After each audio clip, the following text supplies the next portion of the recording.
Hola a todos. Hablemos de un tema que es, sin duda, pilar en la práctica clínica diaria, el manejo de la hipertensión arterial. Pero, ¿cómo lo abordamos hoy? Bueno, la idea es construir juntos un algoritmo, uno que sea práctico y que integre lo último de las guías, como las del ASH de 2024 o las de la AHA-ACC para 2025. Así que, sin más, entremos de lleno en el tema. Y para empezar, hay que poner las cartas sobre la mesa.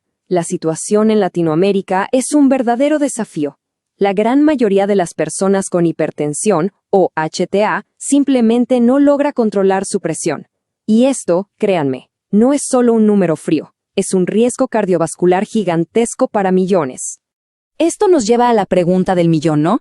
Tenemos guías de Estados Unidos, de Europa, de nuestra propia Sociedad Latinoamericana de Hipertensión. Y entonces, ¿cómo se hace para unificar todo esto en un plan que funcione?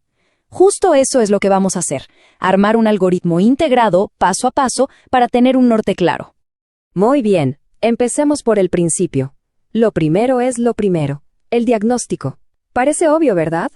Pues aquí es justo donde empiezan a aparecer las primeras diferencias importantes entre las guías internacionales. Y aquí nos topamos con el primer gran debate, el umbral para el diagnóstico. Por un lado, el enfoque de la AHA-CC en Estados Unidos dice, a partir de 130/80 ya es hipertensión. Pero por otro, las guías de Latinoamérica con LASH y las europeas se mantienen en el clásico 140/90. Ojo, que esto no es un detalle menor, cambia por completo el panorama de a quién y cuándo empezamos a tratar. Ahora, a pesar de esa diferencia, hay algo en lo que absolutamente todas las guías están de acuerdo, y es crucial. Una sola toma de presión en el consultorio no basta. Es fundamental, pero fundamental, confirmar esas cifras para no caer en el diagnóstico erróneo por la famosa hipertensión de bata blanca. Entonces, ¿cómo se confirma? Bueno, el consenso es claro. Hablamos de múltiples visitas al consultorio o, mucho mejor aún, el uso de herramientas como el monitoreo ambulatorio de 24 horas, conocido como MAPA o ABPM, o el monitoreo que la persona hace en su propia casa. La idea es tener una foto real de lo que pasa en el día a día. ¿Listo? Diagnóstico confirmado. ¿Y ahora qué? Bueno, el siguiente paso va mucho más allá de la cifra que marca el tensiómetro. La práctica moderna no trata números, trata personas. Y eso significa evaluar el riesgo cardiovascular completo. Y esa evaluación es integral. Hay que indagar en los antecedentes, como la diabetes o alguna enfermedad renal. Se hace una exploración física completa, se miden los pulsos y, por supuesto, se piden estudios básicos de laboratorio y un electrocardiograma. Es como armar un rompecabezas para ver la imagen completa. Y aquí es donde el enfoque se vuelve muy proactivo. Herramientas como la calculadora de riesgo Prevent que propone la AHA-CC nos permiten estimar el riesgo de un evento cardiovascular en los próximos 10 años. Y con ese dato se puede decidir si iniciar tratamiento farmacológico incluso en personas con presiones que antes llamábamos prehipertensión. Ok, entonces ya tenemos el diagnóstico y el perfil de riesgo del paciente. La siguiente pregunta es lógica. ¿Hacia dónde vamos? ¿Cuál es nuestro objetivo? ¿Cuál es la meta del tratamiento?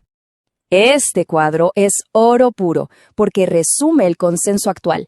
Miren, para la gran mayoría de la población, incluyendo a los de alto riesgo con diabetes o enfermedad renal, la meta es clara, llevar la presión por debajo de 130/80. Pero, y esto es muy importante, en el adulto mayor o en personas más frágiles, el enfoque es más cauto, se individualiza para evitar riesgos. Así que, si hay una cifra clave con la que debemos quedarnos de toda esta charla, es esta. Menos de 130/80. Esta no es una meta caprichosa, ¿eh? Se basa en evidencia sólida de estudios importantísimos, como el estudio SPRINT, que demostró que ser más estrictos con el control reduce drásticamente los infartos y los ACV. Bien, ya sabemos a dónde queremos llegar. Ahora veamos cómo lo hacemos. El plan de acción se apoya, fundamentalmente, en dos grandes pilares que tienen que ir de la mano.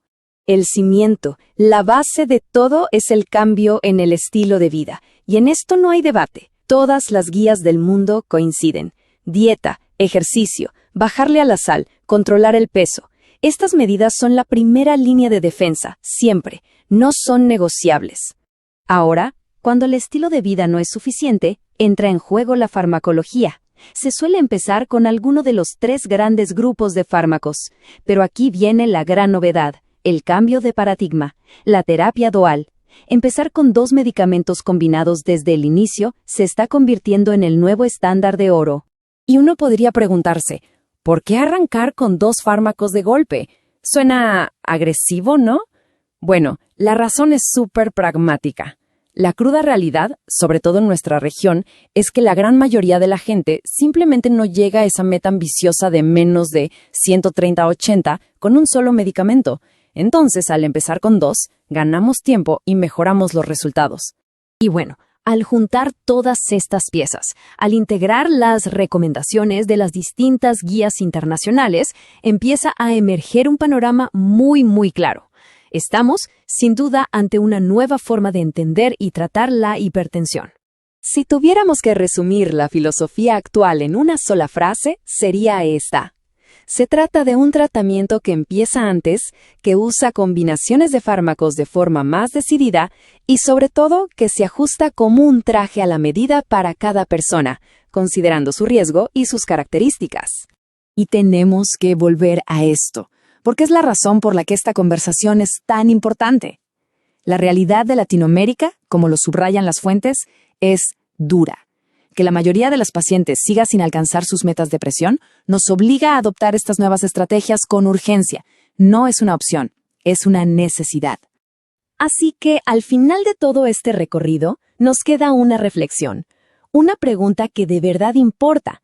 Con esta estrategia que es más temprana, que combina fármacos y que se personaliza al máximo, ¿estamos por fin dándole la vuelta a la tortilla contra el asesino silencioso? Todo parece indicar que sí, que este consenso global nos está poniendo en el camino correcto para de una vez por todas ganar esta batalla.